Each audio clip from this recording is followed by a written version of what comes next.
Está bem centralizado? Está dito. Caio. Não, é porque meus olhos é que não estão bem centralizados. Eu estou perguntando se está. Então, Senhor, eu não sou nada diante do teu poder. Isso é um hino de confissão e de petição pela graça de Deus. Né? Senhor, eu não sou nada diante do teu poder.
Bendito Deus, Pai maravilhoso, nós te louvamos, te agradecemos por estarmos na tua casa, Pai.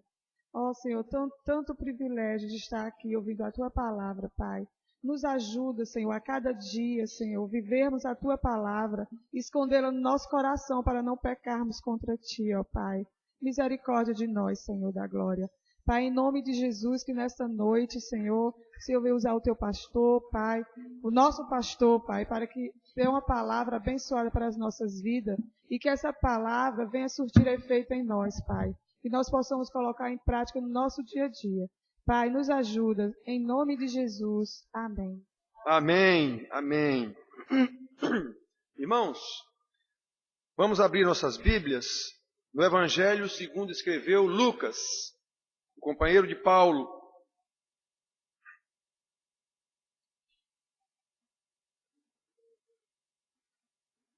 Como ele mesmo relata no início do Evangelho, ele fez uma pesquisa acurada quer dizer detalhada, dos fatos que aconteceram com Jesus, e ele mandou dizer isso para um fulano de tal, excelentíssimo Teófilo. Aí ele contou no Evangelho o que Jesus fez e ensinou. Em seguida, ao mesmo excelentíssimo Teófilo, ele escreveu outra carta, que são os Atos dos Apóstolos, contando a esse mesmo excelentíssimo o que os discípulos de Jesus, comissionados como apóstolos, continuaram a fazer, segundo o ensino do Senhor Jesus. E hoje nós vamos ver, nesse trecho aqui, uma parte desse ensino do Senhor Jesus aos seus apóstolos, uma parte que, infelizmente, caiu no esquecimento da igreja. Nós vamos ver isso aqui. É o capítulo 21. Nós vamos ler um trecho razoável, dos 5 ao 28. Lucas, capítulo 21, leremos dos 5 até o 28. Ensinamento de Jesus, proféticos aos seus discípulos, o que aconteceria, tanto com eles como no final dos tempos. Com eles durante sua vida, mais adiante um pouco e até o final dos tempos. E obviamente isso vale para todos os discípulos de Jesus. Aconteceu com aqueles ali, logo, por causa da missão deles. Mas todos nós somos agentes dessa missão também. Não como eles, mas somos. Então leamos. Falavam alguns a respeito do templo, como estava ornado, de belas... hoje está feio o negócio aqui. Ornado de belas pedras e dádivas. Então disse Jesus: vedes estas coisas? Dias virão em que não ficará pedra sobre pedra que não seja derrubada. Perguntaram-lhe: Mestre, quando sucederá isto? E que sinal haverá de quando estas coisas estiverem para se cumprir? Respondeu ele: vede que não sejais enganados, porque muitos virão em meu nome, dizendo: sou eu, e também chegou a hora, não os sigais. Quando ouvides falar de guerras e revoluções, não vos assusteis, pois é necessário que primeiro aconteçam estas coisas, mas o fim não será logo. Então lhes disse: levantar-se-á nação contra nação, reino contra reino, haverá grandes terremotos, epidemias e fomes em vários lugares, coisas espantosas e também grandes sinais no céu. Antes, porém, de todas estas coisas, lançarão mão de vós e vos perseguirão, entregando-vos às sinagogas e aos cárceres, levando-vos à presença de reis e governadores por causa do meu nome. E isso vos acontecerá para que deis testemunho. Assentai, pois, em vossos corações de não vos preocupardes com o que haveis de responder, porque eu vos darei boca e sabedoria a que não poderão resistir nem contradizer todos quantos se vos opuserem. E sereis entregues até por vossos pais, irmãos, parentes e amigos, e matarão alguns dentre vós. De todos sereis odiados por causa do meu nome. Contudo, não se perderá um só fio de cabelo da vossa cabeça. É na vossa perseverança que ganhareis as vossas almas. Quando, porém, vides Jerusalém sitiada de exércitos, sabei que está próxima a sua devastação. Então os que estiverem na Judeia fujam para os montes. Os que se encontrarem dentro da cidade, retirem-se. E os que estiverem no campo, não entrem nela. Porque estes dias são de vingança, para se cumprir tudo o que está escrito. Ai das que estiverem grávidas e das que amamentarem naqueles dias, porque haverá grande aflição na terra e ira contra esse povo. Cairão ao fio de espada e serão levados cativos para todas as nações. E até os tempos dos gentios se completarem, Jerusalém será pisada por eles. Haverá sinais no sol, na lua e nas estrelas, sobre a terra, angústia sobre as nações, em perplexidade por causa do bramido do mar e das ondas. Haverá homens que desmaiarão de terror e pela expectativa das coisas que sobrevirão ao mundo, pois os poderes dos céus serão abalados. Então se verá o Filho do Homem vindo numa nuvem com poder e grande glória. Ora, ao começarem estas coisas a suceder, exultai e erguei as vossas cabeças, porque a vossa redenção se aproxima. Ah, irmãos, que trecho tremendo. Palavras do Senhor Jesus. E como eu disse antes, embora sejam palavras do Senhor Jesus, caíram no esquecimento. Ninguém fala sobre isso em igreja nenhuma. Isso não interessa. Isso não interessa. Então, ou caiu no esquecimento, ou no descrédito o que é pior. Palavras de Jesus caíram no descrédito da própria igreja. Ninguém prega sobre isso e quem lê, entra aqui e sai aqui. Poucos dão atenção a isso aqui. Muito poucos. Trechos desse naipe foram banidos dos púlpitos. É quase impossível você ouvir uma pregação num texto desse. A grande maioria das pregações atuais, como eu fico lembrando aqui o tempo todo, trata de vitória ufanista nesse mundo secular. Coisas, bens, promessa não sei de quê, bênção não sei de quê, só isso. Ou então de crescimento de igreja. Temos que trabalhar para o crescimento da igreja. Temos que fazer crescer nossa igreja.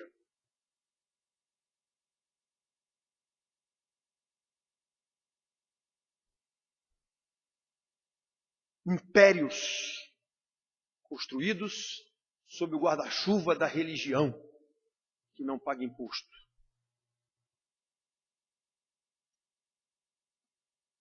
E não se fala mais na volta de Jesus. Não se fala mais em pecado, em arrependimento, em vida de santidade. Isso é muito difícil. Muito difícil ouvir alguma coisa nesse sentido. Muito difícil lembrar que Jesus virá julgar vivos e mortos. Como Paulo disse a Timóteo, prega, insta, repreende, chega junto. Prega sobre esse Jesus que virá julgar vivos e mortos. Porém, eu repito, estas são palavras do Senhor Jesus sobre o final dos tempos, a começar naquele momento ali que ele seria morto e ressuscitado e deixaria a peteca, como se diz, na mão dos apóstolos para que levassem adiante a pregação. E Jesus já está dizendo o que aconteceria com eles em primeira mão. Em primeira mão. Interessante que todos os pregadores de hoje se arvoram em querer ter o poder dos apóstolos, porque Jesus deu poder aos apóstolos para fazerem tudo. Agora, essa parte aqui, que Jesus disse que vai acontecer com vocês, essa parte ninguém quer. Nem quer, nem fala. Eu quero os poderes. Agora, isso que ele disse aqui, que vão me trair, meus próprios parentes, vão me entregar para as autoridades, isso aí ninguém quer, não. Essa parte aí é esquecida. Totalmente esquecida. Muito bem, irmãos. Então, olha.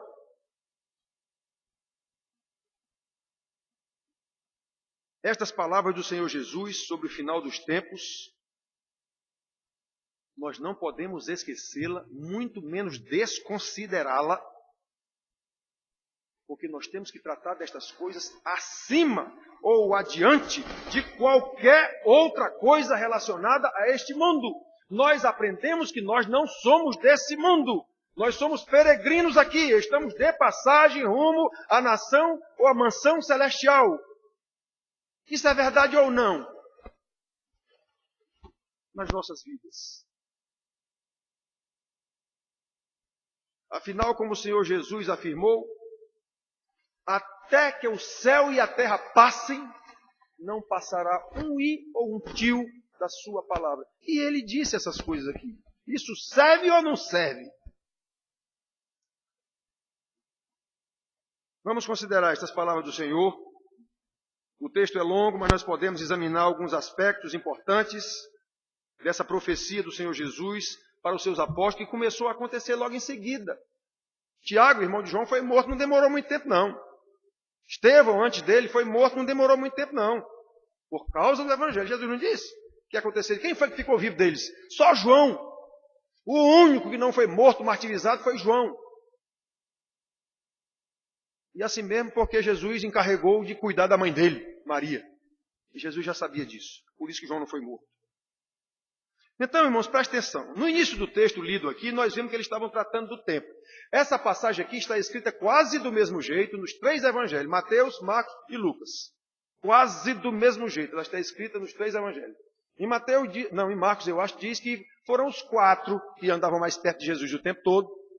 Pedro, João, André e Tiago foram os 4 que disseram para o Senhor, Senhor, olha que maravilha o templo, veja só que pedra linda. Não sei. E o Senhor disse, não ficará pedra sobre pedra. E eles também perguntaram para o Senhor, e que sinais acontecerão? Que sinais nós receberemos para saber quando acontecerão essas coisas e tal? Nós vamos tratar disso agora. Então eles estavam tratando do templo. Falavam alguns a respeito do templo, como estava ornado, lindo, de belas pedras e de dádivas. Lindo templo. Herodes estava... Esse templo já foi o segundo. O primeiro foi o de Salomão, que foi destruído pelos babilônios. Depois foi reconstruído o templo, não é? Quando voltaram da Babilônia, foi reconstruído o templo. E agora já, tanto tempo depois, 400 anos depois, Herodes estava embelezando o templo. Então eles viram, que maravilha, olha que beleza, Senhor. E Jesus lhes disse, vede estas coisas? Dias virão em que não ficará pedra sobre pedra que não seja derribada. Irmãos,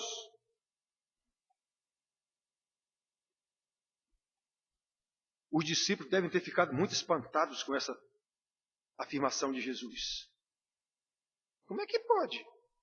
O templo do Senhor. Como é que pode? A resposta de Jesus foi simplesmente surpreendente para os discípulos, ele mostrando para o Senhor a maravilha do templo do Senhor, o mesmo templo que o Senhor expulsou os mercadores de lá, e a minha casa será chamada casa de oração e tudo, casa do meu pai, e agora Jesus vem dizer, sem mais nem menos, vai ser derrubado tudo aqui.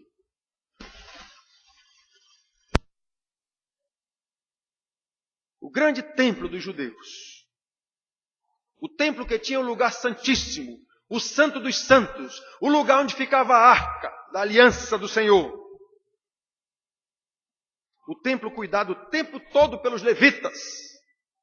Os sacerdotes tomando conta do culto, como o Senhor estabeleceu na lei de Moisés. Como é que pode agora, sem mais nem menos, Jesus dizer vai ser derrubado?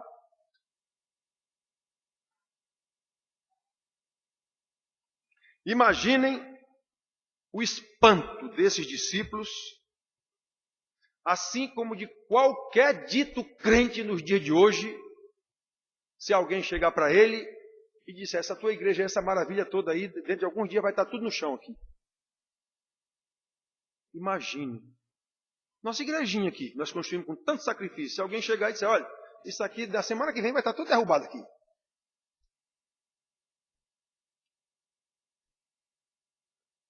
Com certeza absoluta, se acontecer um negócio desse, qualquer um de nós vai logo atribuir culpa a Satanás.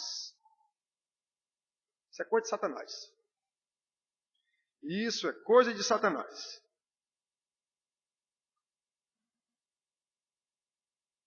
Desconsiderando a palavra de Deus, que disse que ele não está interessado em prédio.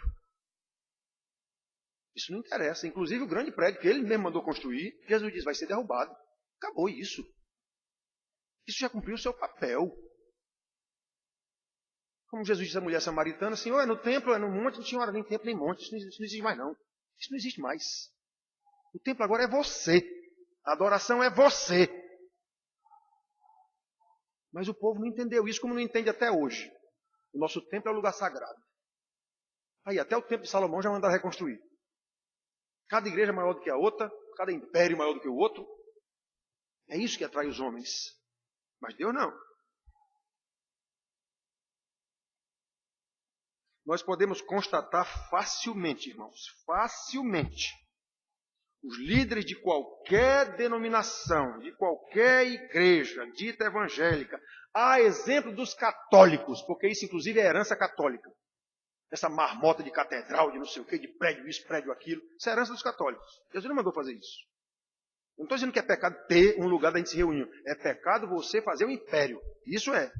Então, a exemplo dos católicos, desconsideram estas palavras do Senhor Jesus. O templo, enquanto equipamento físico, já cumpriu o seu papel no plano de Deus. Todo aquele aparato cerimonial ancorado no templo, com sacerdotes, com arca, com véu, com o santo dos santos, isso não existe mais. Nem existirá, a não ser na cabeça de pecadores que continuam querendo ser donos de impérios religiosos.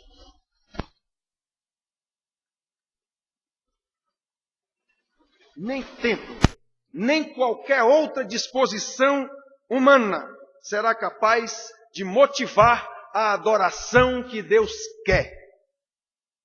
Deus é Espírito e está procurando adoradores que o adorem em espírito e em verdade. João 4, 23 e 24. Então, enquanto nós estivermos com esse negócio de eu vou para o culto na casa do Senhor, temos que cuidar da casa do Senhor. Estou trabalhando para a obra do Senhor. Isso é tudo coisa de homens, tudo coisa material. Se você não for um salvo, se você não tiver uma vida de santidade, tudo isso é idolatria.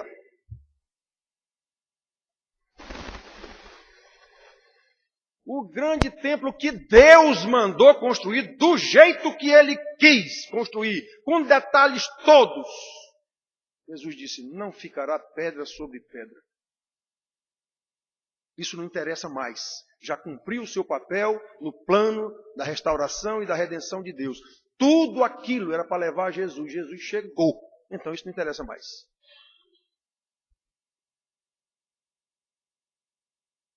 Qualquer coisa diferente disso, irmãos, Deus destruirá no tempo oportuno, nos dias da vingança, como ele disse aqui para eles. E como saber se coisas tão terríveis vêm de Deus? Porque se acontecer de derrubarem o prefeito, sei lá quem, mandar derrubar a nossa igreja, isso é coisa do demônio. Vamos logo dizer isso. Um dia, eu, andando com o Paulo, passamos num lugar que ele disse, a igreja aí, pastor, o prefeito disse que ia tirar daí, e os irmãos estão tudo amaldiçoando o prefeito, é coisa do demônio. Que coisa do demônio? A igreja está construída num lugar ilegal. Construíram a igreja num lugar ilegal, sem autorização. Não tem. O prefeito vai tirar. Tem demônio, o demônio é quem construiu a igreja lá no lugar errado. E não o prefeito que quer mandar tirar a igreja do lugar, que não devia estar ali. Aí pronto, é o demônio. Que demônio, meu amigo? Demônio é você, que foi botar uma igreja no lugar indevido. Como é que a gente sabe se essas coisas vêm de Deus?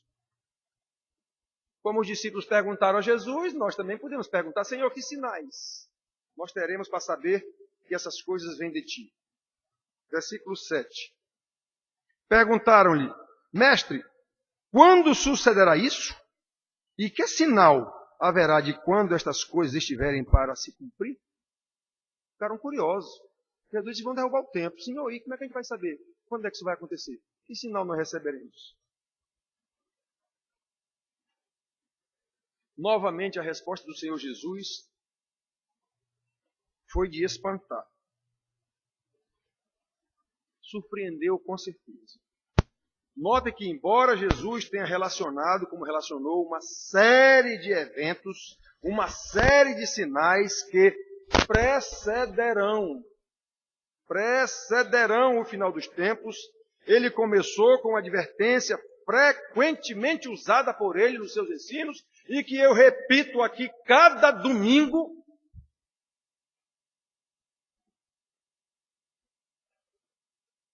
Vede que não sejais enganados. Primeira coisa que Jesus respondeu, Senhor, que sinais nós vamos ter para saber se isso vem de ti e quando é que vem? Vede que não sejais enganados. Porque muitos aparecerão dizendo que sou eu. Muitos aparecerão dizendo que chegou a hora, chegou o dia. Quantos idiotas, ditos pastores, já marcaram a data de Jesus voltar? Quantos idiotas ficam dizendo que são as profecias escatológicas? Isso aqui quer dizer isso, isso aqui quer dizer isso. Quem disse? Quem lhe disse que quer dizer isso?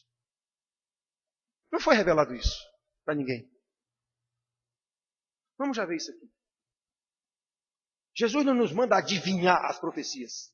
Ele nos manda discernir quando acontecer que é aquilo que foi profetizado. É isso que ele manda. Não é adivinhar a profecia nenhuma. Quando acontecer, eu sei. É isso que o Senhor disse.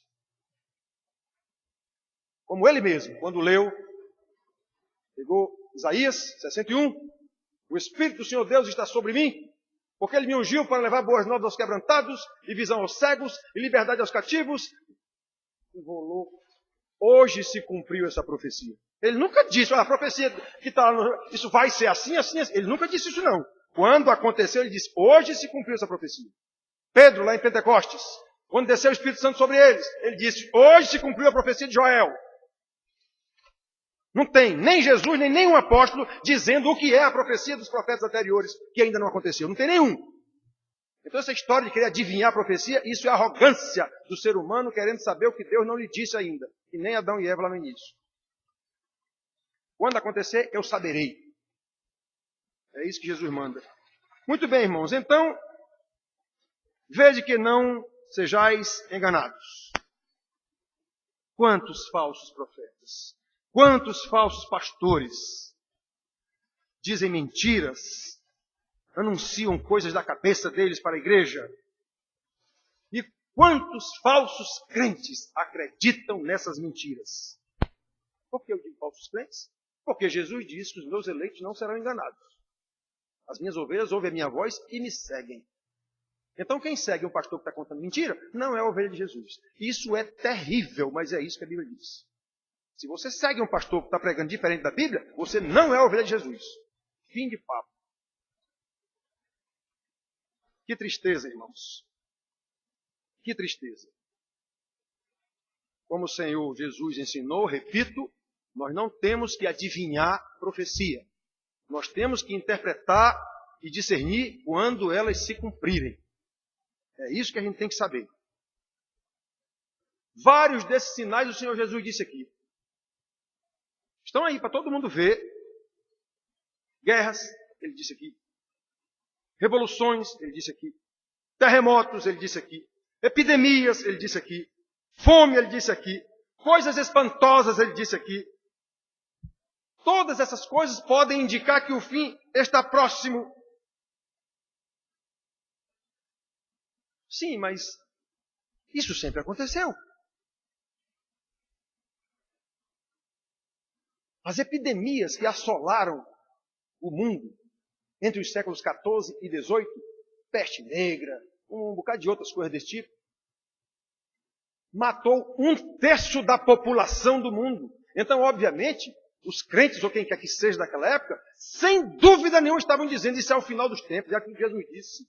Epidemias, peste, morte, fome. Sem dúvida nenhuma, eles tinham convicção, é o fim do mundo. Morreu 1/3 da população. Não era fim do mundo coisa nenhuma.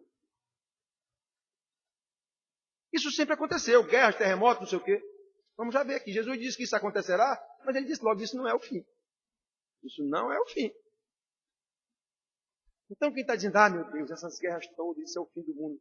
Um tolo. É só ver o que Jesus disse. Ele disse, isso não é o fim. Vocês vão ver isso, peste, fome, nação contra nação, não sei. Isso não é o fim. Isso aí acontece desde sempre. Então, meus filhos, olhem. Na sua profecia, o Senhor Jesus diz que também acontecerão sinais maravilhosos nos céus. Sol, lua, estrelas. Ninguém viu isso ainda. Isso nunca aconteceu. E ele diz que isso acontecerá. Antes. Isso acontecerá antes dele vir. 9-11. Quando ouvirdes falar de guerras e revoluções, não vos assusteis. Pois é necessário que primeiro aconteçam estas coisas, mas o fim não será logo. Isso não é o fim ainda. Um outro evangelho, ele diz, isso é só o princípio das dores. Então lhes disse, levantar-se-á nação contra nação, reino contra reino, haverá grandes terremotos, epidemias e fomes em vários lugares, coisas espantosas e também grandes sinais no céu. Pois bem, esses grandes sinais no céu nunca aconteceram. E ele diz aqui mais na frente o que são esses grandes sinais no céu. Então prestem atenção. Os sinais, que alguns afirmam ser o prenúncio do fim, na verdade, são sinais comuns e corriqueiros na história da humanidade e nada tem a ver com o fim dos tempos. Normais. Jesus só fez isso. Estão vendo isso? Pois é, tudo isso vai acontecer antes do fim. Mas não é o fim. Além disso, como o Senhor garante, antes de todas estas coisas que ele está dizendo aqui, sinais que ele vai dizer, virá a terrível perseguição da igreja. Versículos 12 a 19. Essa parte é a parte que pastor nenhum prega nem diz que isso é com ele. Ele só diz que recebeu de Jesus poder para curar, para expelir demônios, para não sei o quê, para profetizar. Essa parte aqui que foi dita para os discípulos, na lata deles, essa aí não é para mim não. Isso aí, para quem eu nem sei. Eu só sei que para mim não é. Olha o que ele diz aqui.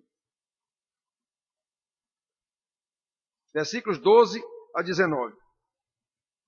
Antes, porém, de todas estas coisas, lançarão mão de vós e vos perseguirão, entregando-vos às sinagogas e aos cárceres, levando-vos à presença de reis e governadores por causa do meu nome, por causa do evangelho.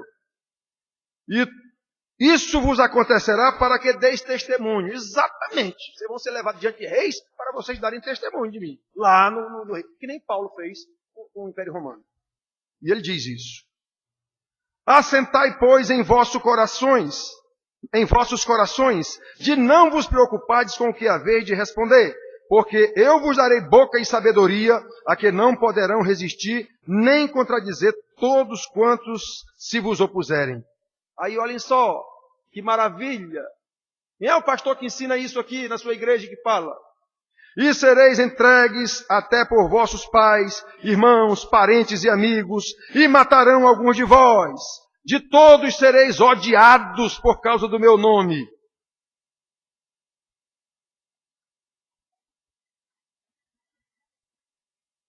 Vocês veem acontecer alguma coisa desse tipo? De crentes serem odiados por causa do evangelho? Você vê crentes serem odiados porque são de trambiqueiro. Você vê pastor ser odiado porque é um ladrão safado. E todo mundo sabe. Você vê crente ser odiado por causa do mau testemunho que eles dão. É por isso. Mas por causa do evangelho de Deus, é ruim, hein? Como diz o pessoal. É ruim, hein? Alguém ser perseguido por causa de ser fiel a Deus. Muito difícil. Pois é, mas está escrito aqui. Sabe quem disse isso? Jesus. Sabe para quem ele disse isso? Para os discípulos dele. Lá para os 12, imediatamente discípulos dele. Mas serve para todos os discípulos deles em todas as épocas. Em menor escala, talvez. Até porque não nos foi dado a honra que foi dada a eles, apóstolos de Jesus. Então a quem mais é dado, mais lhe será cobrado. O próprio Jesus ensinou isso também. Então jamais será cobrado de mim o que foi cobrado de um apóstolo. Por quê? Porque não foi dado a mim a graça do apostolado, só a eles. A mim será cobrado conforme o que me foi dado, qualquer um dos irmãos. Então, meus filhos, prestem atenção. Que coisa impressionante o que Jesus disse aos seus discípulos. Vejam porque ele começou a sua exposição de sinais com um sonoro: vede que não sejais enganados. O que é que os pastores pregam hoje? Vida boa. Vida boa, Jesus vai lhe ajudar, vai lhe abençoar, vai lhe dar tudo, você vai ficar rico. Mas isso é o contrário do que Jesus disse. Isso é o contrário do que Jesus disse. Mas as pessoas querem ver isso. E pensam que são crentes.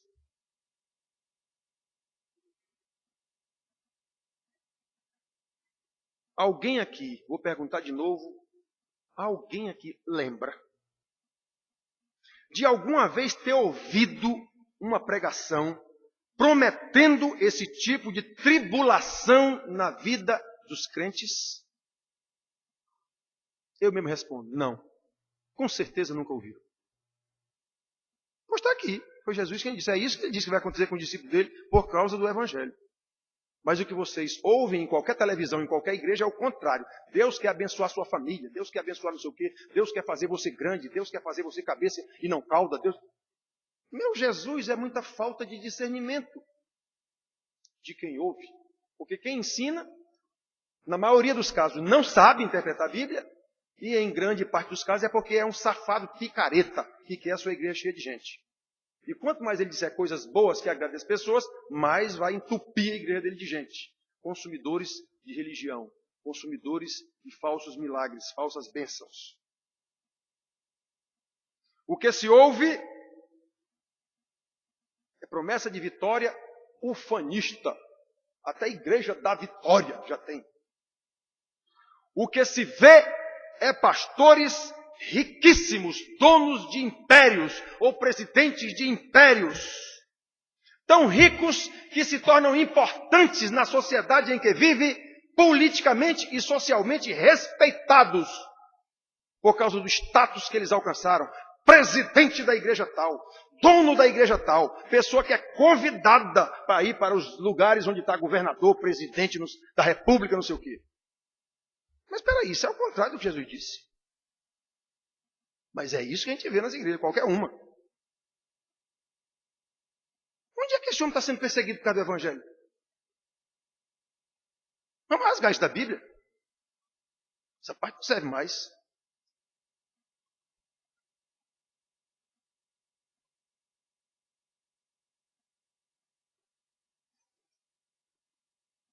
Que coisa triste, irmãos. Senhor, que sinais teremos de que essas coisas acontecerão? Vede que não sejais enganados. Primeiro ponto. Vede que não sejais enganados. Neste mundo caído, não há, nem pode haver, possibilidade de paz dos crentes com o mundo. Os crentes estão em Cristo. O mundo está sem Cristo. Quem não é por mim, é contra mim. Palavras de Jesus. Isso serve ou não? Não há possibilidade de paz entre o Evangelho e o mundo. O Evangelho deve ser pregado. A quem Deus quiser salvar, Ele salvará. A quem Deus não quiser salvar, será seu inimigo. Foi Deus quem estabeleceu assim.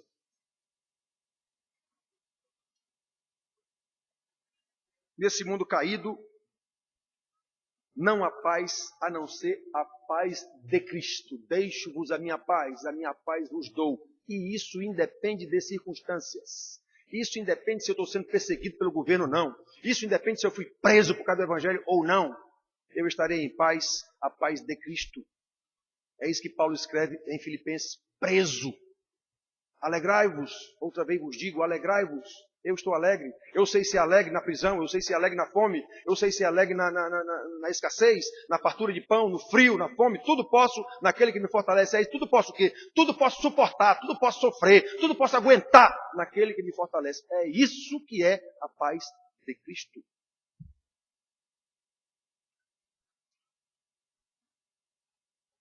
Vede que não sejais enganados. Como afirmam as Escrituras, a amizade do mundo é inimizade de Deus. Aquele que quiser ser amigo do mundo, constitui-se inimigo de Deus. Tiago 4:4.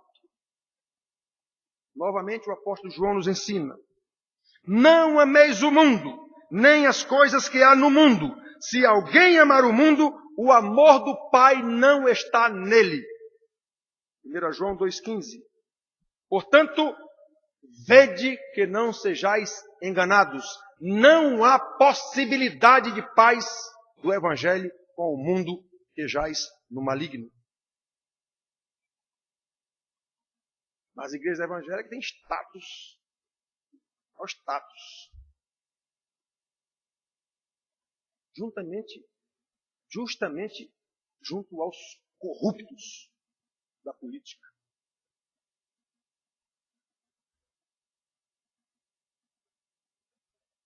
Não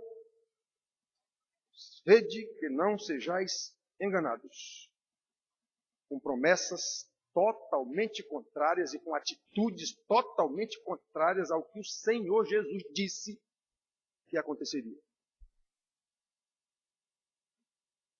Enquanto o mundo caído estiver entregue a Satanás, e quem entregou foi Deus. Esse é o papel de Satanás. Ele está fazendo o papel que Deus deu para ele. Mesmo desobediência, ele é servo de Deus, que nem qualquer um.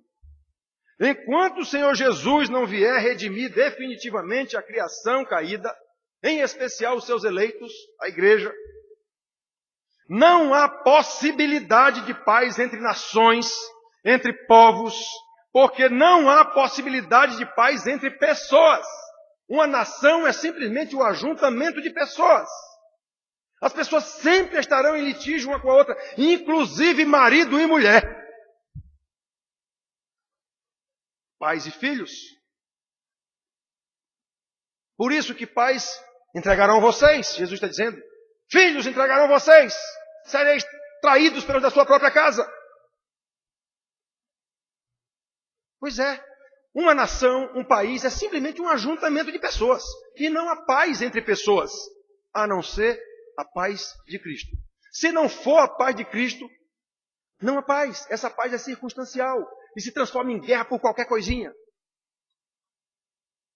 Todo mundo aqui conhece a história de marido e mulher. Conseguem viver juntos durante não sei quanto tempo. Às vezes, mau amor. Pois acontece um problema lá de uma traição ou o que for, se separam, viram dois inimigos de morte. Essa é a realidade.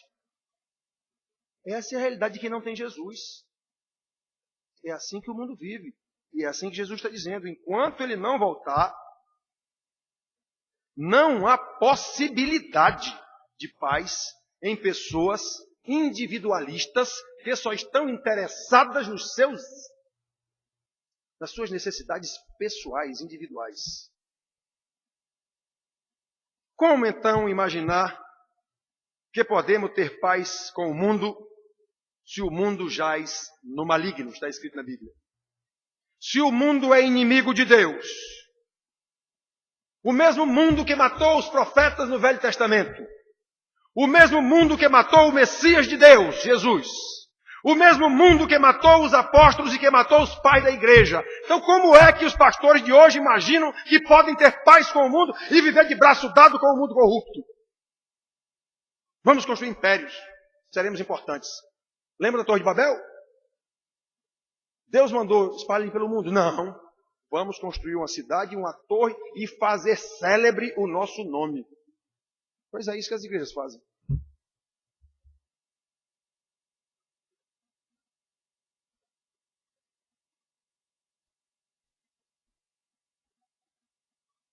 Vede que não sejais enganados. Só será possível ter paz nesse mundo quando o Senhor Jesus vier. Definitivamente consertar tudo. Quando ele de fato vier redimir toda a criação caída, que Paulo lá em capítulo 8 de Romanos diz que a criação geme a um só tempo, esperando pela redenção. Pois é. Então, quando Jesus vier, aí sim haverá paz. Por quê? Porque os condenados serão lançados no inferno. E os salvos do Senhor serão todos ajuntados a Cristo, todos viverão na mansão celestial. Novos céus, nova terra, não haverá mais lágrima, não haverá mais luta, não haverá mais ódio, não haverá mais espinhos, não haverá mais doença. É isso que a Bíblia diz. Mas antes que isso aconteça, haverá tudo isso. Guerra, fome, miséria, terremoto, fome, injustiça, tudo. E nós estamos no meio desse mundo. Exatamente para testemunhar a solução única para isso. Jesus Cristo. Mas o Jesus Cristo que é oferecido pelas igrejas evangélicas é um Jesus Cristo que quer abençoar você. Só isso.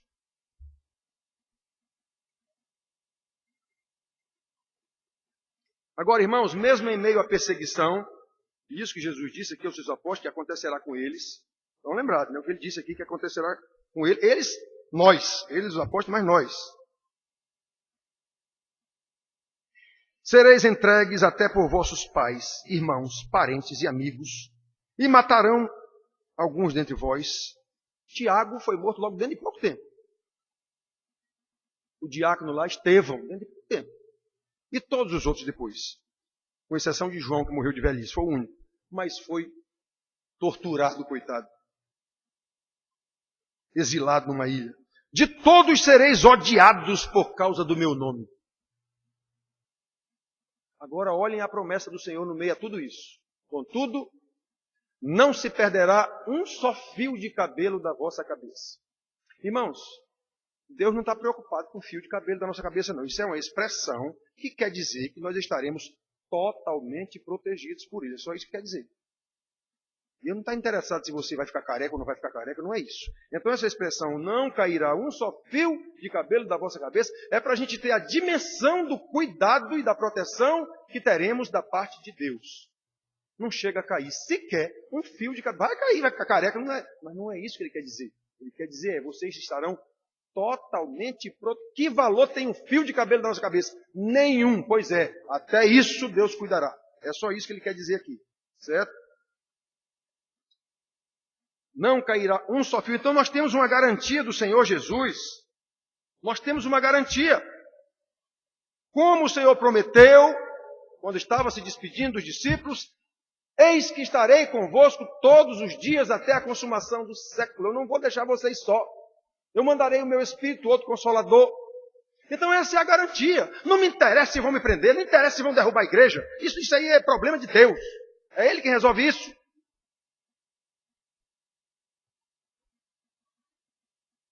Os discípulos que entenderam a mensagem do Senhor logo no início da sua atuação como apóstolos, chegaram a se alegrar porque apanharam por causa do Evangelho. Quando chegaram em casa, todo escabrefado e varado nas costas, apanhamos por causa do Evangelho, por causa do que o Senhor disse. Então, está vendo? Nós somos dignos de apanhar pelo Evangelho de Cristo. Quem é que hoje arrisca sequer perder o emprego por causa do Evangelho de Cristo? Se o camarada um dia no emprego disser, quem foi evangélico aqui, eu vou demitir. O cara diz, eu tenho a maior raiva de evangelho. Eu tenho a maior raiva de evangelho. Eu não quero nem ver um bicho desse na minha frente. O cara, não, olha, vai dizer isso para não perder o emprego. Então, olha a fidelidade desse camarada a Deus. Salvação aí, 0. Ele é membro de uma igreja só. Não sabe o que é salvação, não sabe o que é Deus, não sabe o que é evangelho, não sabe o que é ovelha, não sabe o que é pastor, nada. Quer dizer, o que ele sabe é apenas informações culturais, como todo mundo tem. Não serve para nada.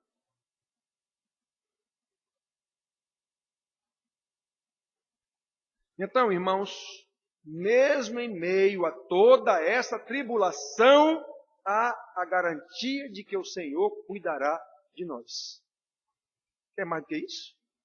Não existe. Depois, nós estamos seguindo aqui o texto, nós vemos a profecia sobre a destruição de Jerusalém, a cidade santa. Versículos 20 a 24.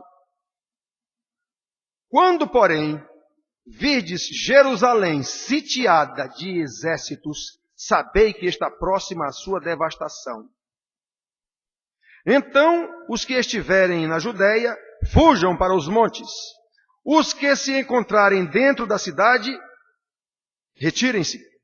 E os que estiverem nos campos, não entrem nela, porque estes dias são de vingança. Atenção, essa vingança aqui não é vingança dos romanos, não, é vingança de Deus. A mim me pertence a vingança, ele mesmo disse. São dias de vingança, para se cumprir tudo o que está escrito. Ele está aqui, muito provavelmente, se referindo a Oséias, capítulo 6, versículo 7, que Deus disse que ia fazer isso. Deus sempre prometeu pelos profetas que ia destruir Israel. Ia deixar só o remanescente. Ele sempre prometeu isso. Quase todos os profetas entregam essa promessa de Deus. Eu vou destruir vocês. Eu vou deixar só o remanescente. Ele sempre disse isso. Pois é, o que está acontecendo aqui, Jesus está dizendo que o dia que acontecer isso, será o dia da vingança. De Deus. A vingança de Deus, não é dos romanos, não. Muito bem. Então, olhem só. Para se cumprir o que está escrito. Ai das que estiverem grávidas. Por quê? Porque a mulher grávida vai ter muita dificuldade de correr, de uma série de coisas. Das que amamentarem. Por quê? Porque também estão com um bebê no colo. Vai ser muito difícil para essas pessoas. Haverá grande aflição na terra e ira contra este povo. Cairão ao fio da espada e serão levados cativos para todas as nações, e até que os tempos dos gentios se completem, Jerusalém será pisada por eles.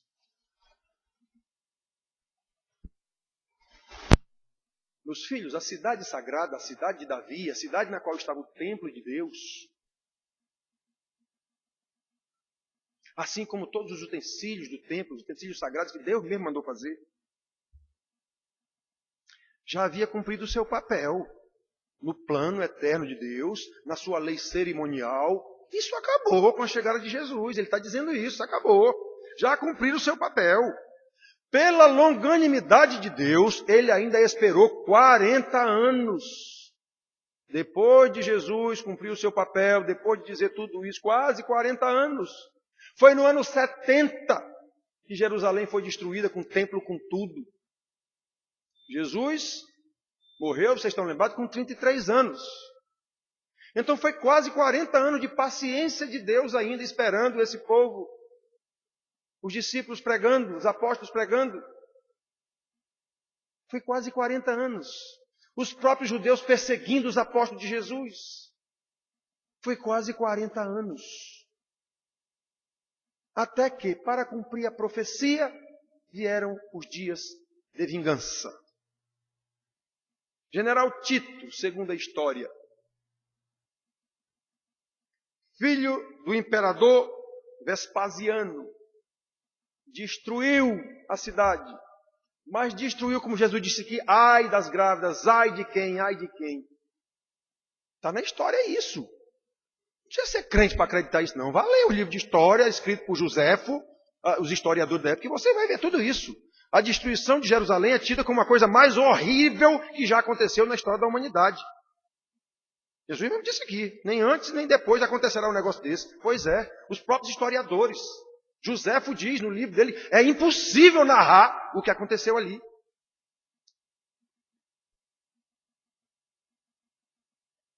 Dias de vingança, para que se cumpra o que está escrito. Os romanos destruíram totalmente a cidade e o povo, e templo e tudo, não deixando pedra sobre pedra, como o Senhor Jesus disse. E até hoje ela permanece sitiada,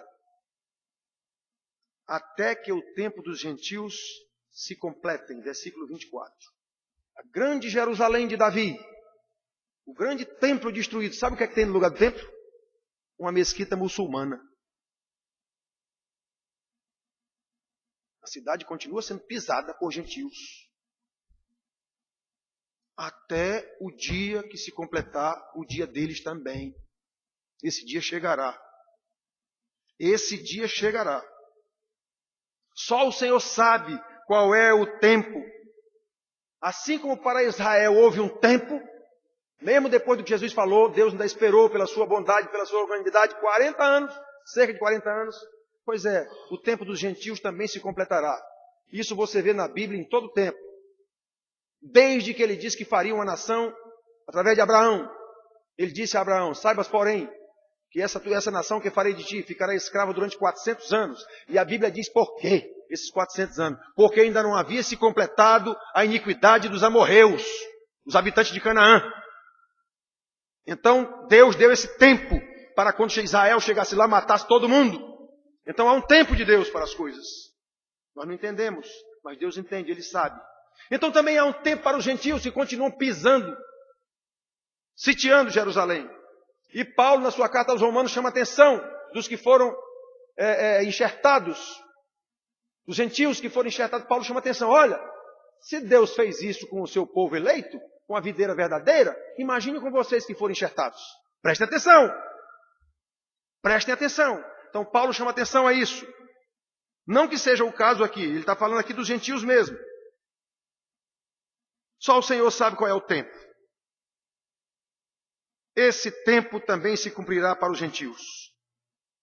Por isso, mais uma vez, lembrando o início da conversa de Jesus. Vede que não sejais enganados.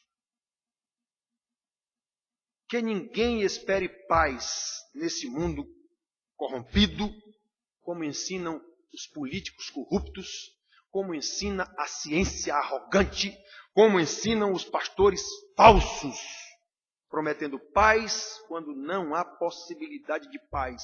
Deus já diz isso lá em Jerusalém. Em Jeremias ele diz isso. Profetas profetizam paz quando não há paz. Sacerdotes curam a ferida do meu povo só superficialmente. Deus quer lhe abençoar, meu filho. Deus vai lhe abençoar. Sempre aconteceu isso, irmãos.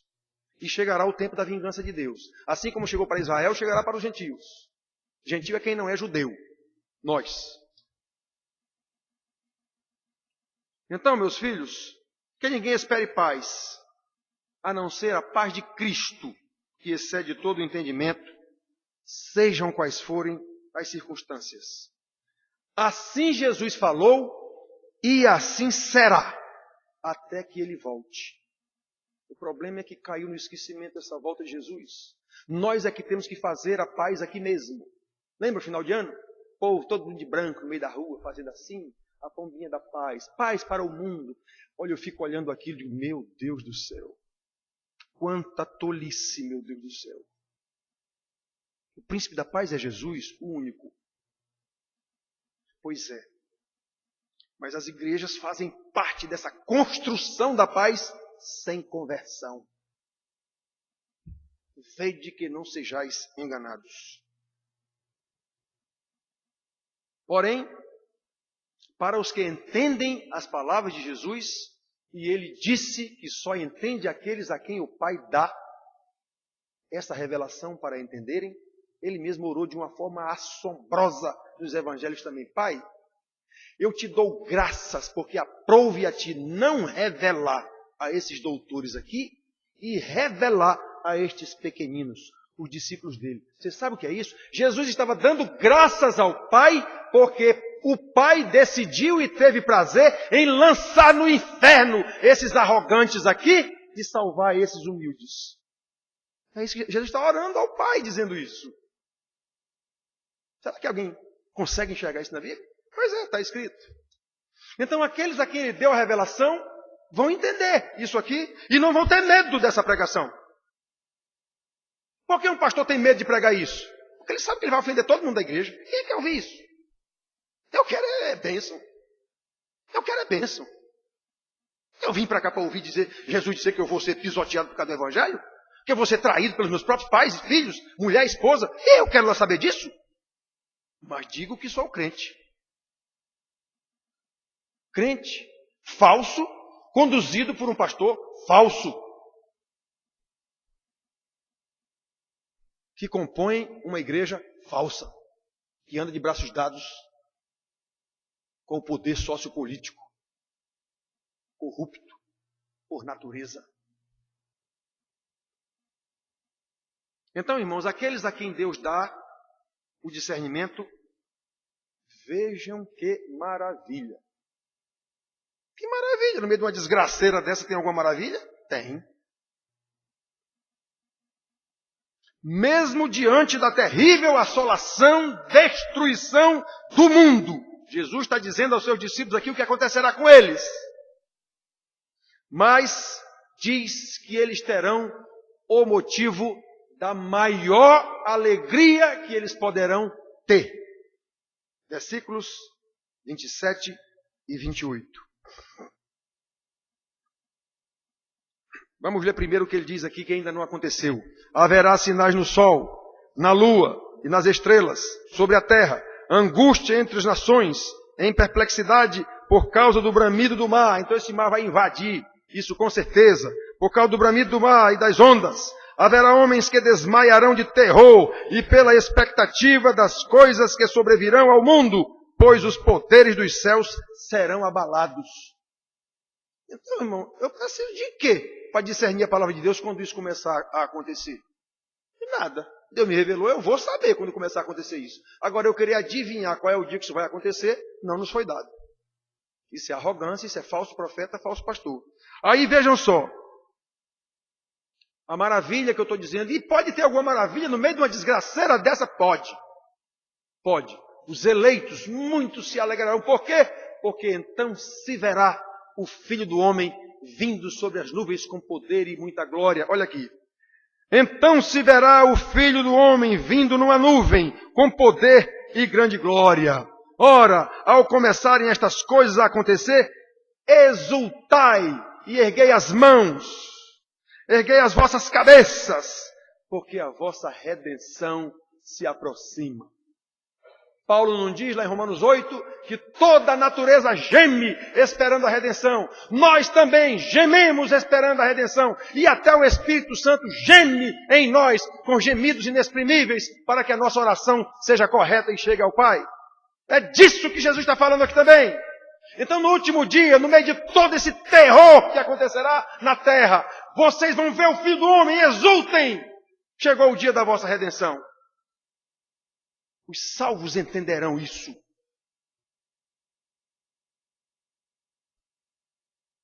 Se uma pregação dessa é terrível, mas é de Jesus.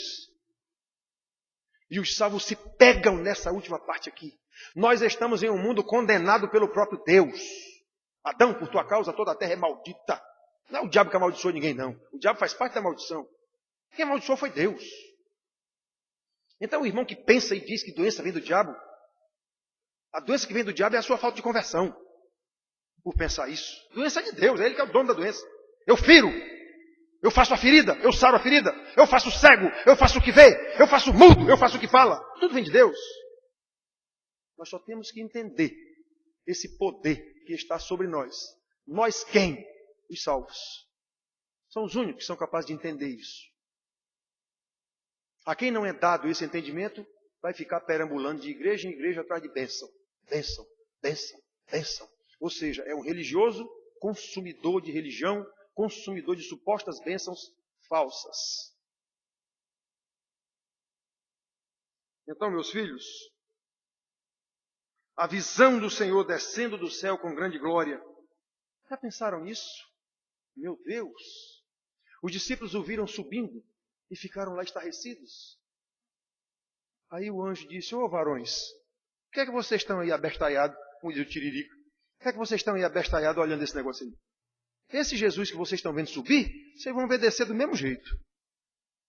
Em nuvens, com seu séquito de anjos. Vocês já pensaram na cena? Eu me atrevo a pensar nisso, embora seja impossível a gente calcular um negócio desse, mas como a gente vê em filme, não sei o que, a gente projeta na nossa mente. Eu me atrevo a pensar nisso. Meu Deus, lá vem o Senhor. Exultai, exultai, esse é o grande dia. Paulo garante, como Jesus também, não vos será dado tentação que não possais suportar. Antes, porque Deus é fiel, juntamente com a tentação, Ele também proverá o livramento. Eu estou lá interessado se grande tribulação vai chegar, se já chegou, se o governo vai começar a mandar prender crente, que mande. Estou pouco interessado com isso. Deus não garantiu que essas coisas iam acontecer com os crentes? Quando se aproximar o final dos tempos? Então pronto. Se o governo não mandar me prender, aí sim, aí eu vou ficar preocupado. Eu estou fora do esquema. Se o governo não mandar me prender, se eu não sofrer perseguição por causa do evangelho, aí sim eu vou ficar preocupado. Eu estou fora do esquema. Eu estou fora da salvação de Deus. Então, meus queridos, prestem atenção. A visão do Senhor descendo em glória com seus anjos para buscar os eleitos do Pai aqui na terra. Paulo diz que os mortos ressuscitarão primeiro. E nós, transformados, seremos e subiremos nas nuvens para encontrar com o Senhor lá também. E que imagine essa cena. Há algum sofrimento que possa se comparar a isso? Como Paulo diz também, os sofrimentos presentes não podem nem de perto se comparar com a glória que está por vir. Então aqueles que entendem as palavras do Mestre, sabem que assim como parte da sua profecia já se cumpriu, vimos todos os seus profetas morrerem martirizados, quase todos. Vimos os seus apóstolos todos morrerem martirizados, com exceção de João, assim mesmo sofreu muito. Não se cumpriu o que Deus disse que ia acontecer com eles. Vimos ao longo da história, está registrado em qualquer livro de história da igreja que você vê, livro de história, autenticado pela ciência, que só serve se for assim, autenticado pela ciência. Pois vá ler um livro de história que você vai ver os pais da igreja, os mártires da igreja, sendo mortos de mortes as mais terríveis por causa do evangelho. Jesus não disse que ia acontecer isso.